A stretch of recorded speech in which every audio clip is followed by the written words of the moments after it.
ہم فضلائے ندوہ دارالعلوم دیوبند کے بانی حضرت مولانا محمد قاسم نانوتوی رحمۃ اللہ علیہ کی عظیم الشان خدمات پر انہیں خراج عقیدت پیش کرتے ہیں اور آپ کی حیات و خدمات پر یہ مختصر سی کاوش پیش کرتے ہوئے خوشی، فخر اور مسرت محسوس کرتے ہیں۔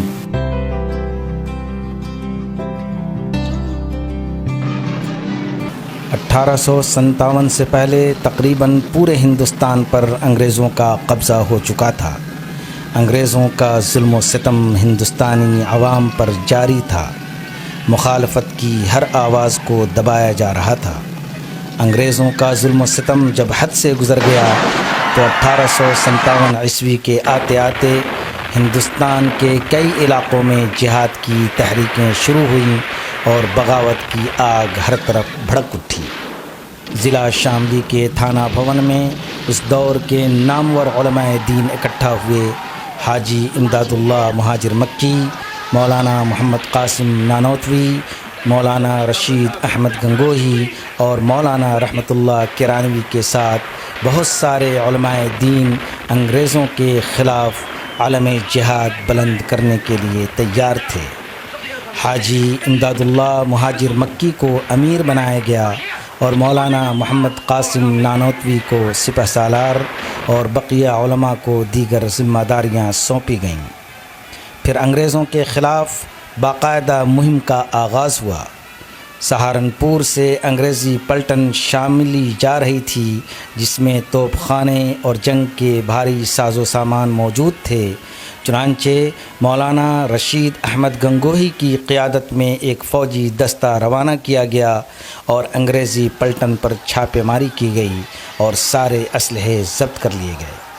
پھر انگریزی فوج سے بھیانک لڑائی کا آغاز ہوا اور علماء دین نے شاملی کے قلعہ کو بھی انگریزوں سے چھین لیا، مگر انگریزی طاقت کے سامنے جب مغلیہ سلطنت نے دلی میں سپر ڈال دیے تو پورے ہندوستان کی طرح شاملی کا میدان بھی مجاہدین آزادی کے ہاتھ سے نکل گیا۔ اس جنگ میں ہندوستانیوں کی بھیانک شکست ہوئی۔ شکست کے بعد لال قلعہ پر انگریزوں کا جھنڈا لہرانے لگا۔ مسلم قوم کی 700 سالہ شان و شوکت کا سورج ہمیشہ کے لیے غروب ہو گیا۔ انگریزوں کی فتح اور مجاہدین آزادی کی شکست نے اس نوجوان سپہ سالار مولانا محمد قاسم نانوتوی کے دل و دماغ کو جھنجھوڑ کر رکھ دیا۔ انگریزوں نے ہندوستان پر قبضہ کرنے کے بعد سب سے پہلا کام یہ کیا کہ مسلمانوں پر ہندوستان کی زمین تنگ کر دی۔ وہ قوم جس نے ہندوستان کو ایک نئی تہذیب، ایک نئی زبان اور ایک نیا آئین دیا تھا اور جس نے ہندوستان کی تعمیر و ترقی کی ایک عظیم الشان تاریخ لکھی تھی، اسی قوم پر انگریزوں کے ہولناک مظالم کا دور شروع ہوا۔ ان کی تہذیب و ثقافت کو نیست و نابود کرنے کی کوشش کی گئی، ان کی زمینیں اور جائیدادیں سلب کر لی گئیں، ان کی زبان کو غیر سرکاری زبان قرار دیا گیا، ان کے ادارے اور انسٹیٹیوشنز بند کر دیے گئے، سرکاری نوکریوں سے انہیں بے دخل کر دیا گیا اور یہی نہیں بلکہ ان کے دین و مذہب پر بھی منصوبہ بند حملہ شروع ہوا۔ ایک طرف مسلمانوں کا پورا وجود خطرے میں تھا تو دوسری طرف ان کا مذہب اور دین انگریزوں کے بھیانک نشانے پر۔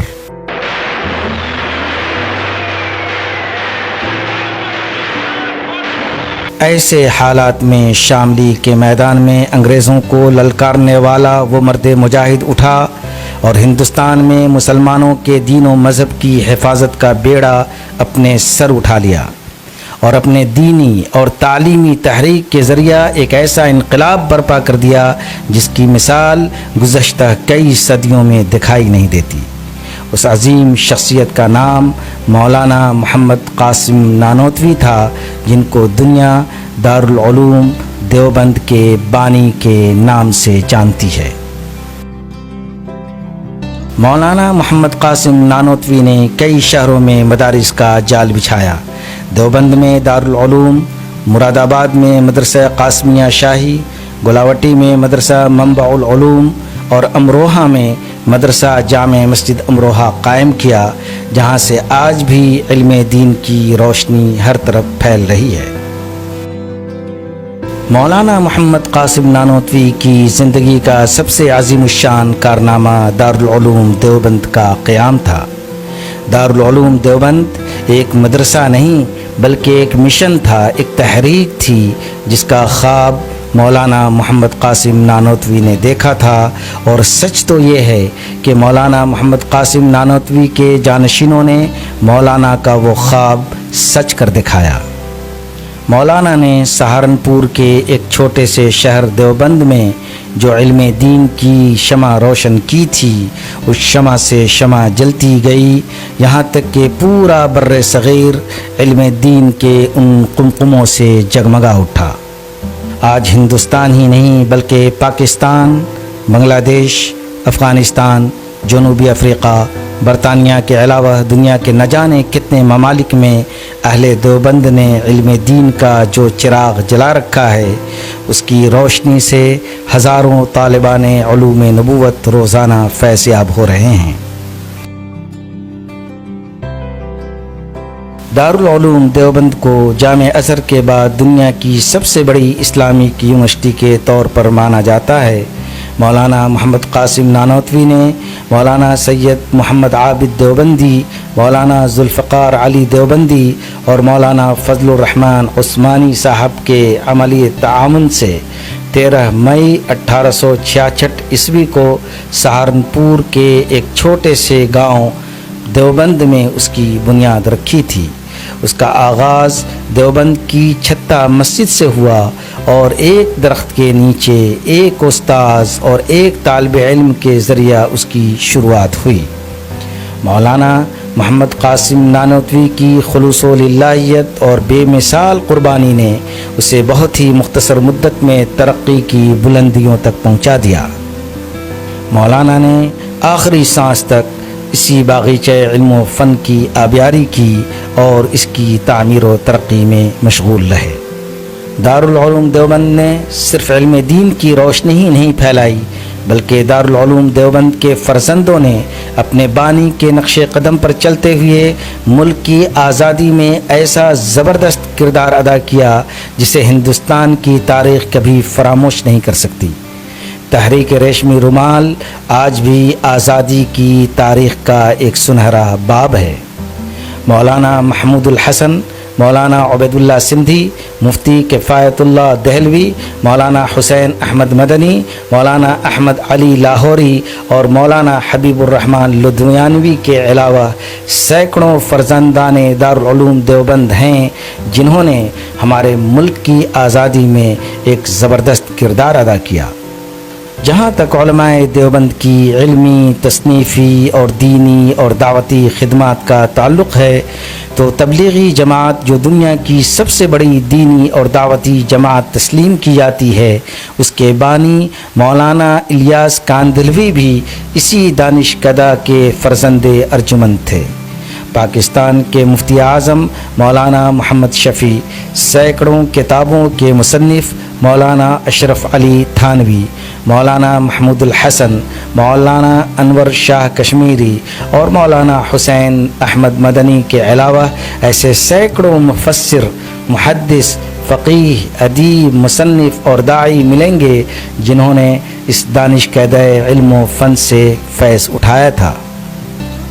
دارالعلوم دیوبند کے فرزندوں نے جو پچھلے 150 سال میں جو عظیم الشان خدمات اور کارنامے انجام دیے ہیں، اس پر بلا شبہ ملت اسلامیہ کو ناز ہے، اور ان سب کا صحرا اسی مرد مجاہد مولانا محمد قاسم نانوتوی کو جاتا ہے جس نے شاملی کے میدان میں انگریزوں کے خلاف مورچہ سنبھال رکھا تھا۔ مولانا محمد قاسم نانوتوی سہارنپور کے قریب ایک گاؤں نانوتا میں 1833 عیسوی میں پیدا ہوئے۔ آپ کے والد کا اسم گرامی اسد علی صدیقی تھا۔ ابتدائی تعلیم آپ نے اپنے گاؤں میں حاصل کی۔ 1843 عیسوی کے آخر میں مولانا مملوک علی نانوتوی آپ کو اپنے ساتھ دلی لے گئے، جہاں آپ نے منطق، فلسفہ اور علم کلام پر متعدد کتابیں مولانا مملوک علی سے پڑھیں۔ تعلیم کی تکمیل کے بعد آپ مطبع احمدی میں ادارت کے فرائض انجام دینے لگے، ساتھ ہی درس و تدریس کا سلسلہ بھی جاری رکھا۔ اسی دوران آپ کا تعلق مولانا حاجی امداد اللہ مہاجر مکی سے بھی ہوا، جو آخری دم تک قائم رہا۔ مولانا نے 1860 عیسوی میں حج کیا اور حج سے واپسی کے بعد میرٹھ کے مطبع مجتبیٰ میں نوکری کی، جہاں کتابوں کے نسخوں کا تقابل اور نظر ثانی کا کام کیا کرتے تھے۔ اس کے بعد دوبارہ حج پر روانہ ہوئے اور واپسی پر مطبع ہاشمی میں ملازمت اختیار کر لی۔ میرٹھ کے قیام کے دوران ہی آپ نے 1857 عیسوی میں شاملی کی جنگ میں حصہ لیا تھا۔ آپ کی حراست کا حکم صادر ہوا اور اس دوران آپ نے پوشیدہ زندگی گزاری۔ جب انگریز حکومت نے عام معافی کی منادی کی، تب آپ نے اپنی علمی، دعوتی، تحریکی اور انقلابی سرگرمیوں کا پورے زور و شور کے ساتھ آغاز کیا۔ جب دارالعلوم دیوبند کا مدرسہ معرض وجود میں آیا تو آپ نے وہیں اقامت اختیار کی اور اپنے آخری سانس تک اس مدرسے کی تعمیر و ترقی میں مصروف رہے۔ جہاں تک مولانا محمد قاسم نانوتوی رحمۃ اللہ علیہ کی تصنیفات کا تعلق ہے، گرچہ آپ کی مجاہدانہ زندگی اور تعلیمی تحریکات نے تصنیف و تالیف کے لیے یکسو موقع فراہم نہیں کیا، تاہم آپ نے بہت ساری کتابیں بھی لکھیں جو آپ کی علمی قابلیت و صلاحیت کا بین ثبوت ہیں۔ آپ کی مشہور تصانیف ہیں تقریر دلپذیر، تحذیر الناس، آب حیات، قبلہ نما، توثیق الکلام، الدلیل المحکم، انتصار الاسلام، ہدیۃ الشیعہ، اجوبہ اربعین وغیرہ وغیرہ۔ مولانا محمد قاسم نانوتوی کے معاصر سر سید احمد خان مولانا کی عظمت و بلندی اور بے لوث خدمات کے معترف تھے۔ جب سر سید احمد خان نے علی گڑھ یونیورسٹی میں اسلامک اسٹڈیز کا شعبہ کھولا تو انہوں نے علماء دیوبند کو اسلامیات کے نصاب کی تشکیل کے لیے دعوت دی، لہٰذا دیوبند سے مولانا عبداللہ انصاری کو روانہ کیا گیا۔ سر سید احمد خان نے نہ صرف ان کے تقرری کی سفارش کی بلکہ یہ تعریفی الفاظ بھی لکھے۔ مولوی عبداللہ صاحب فرزند ہیں مولوی انصار علی صاحب کے، نواسے ہیں مولوی مملوک علی صاحب کے، داماد ہیں مولوی محمد قاسم نانوتوی صاحب کے، اور ان سب بزرگوں سے مجھے ذاتی واقفیت تھی۔ اس لحاظ سے میں ان کا مدرسے میں تشریف لانا اور رہنا باعث خیر سمجھتا ہوں۔ موج کوثر صفحہ 193۔ اسی طرح جب مولانا رفیع الدین صاحب محتمم دارالعلوم دیوبند نے سالانہ رپورٹ سر سید احمد خان کی خدمت میں بھیجی تو انہوں نے یکم جمادی الثانی 1290 ہجری کے تہذیب الاخلاق میں 3 صفحے کا ایک وقی مضمون لکھا اور دارالعلوم کے مالی امداد و تعاون کی زبردست اپیل کی۔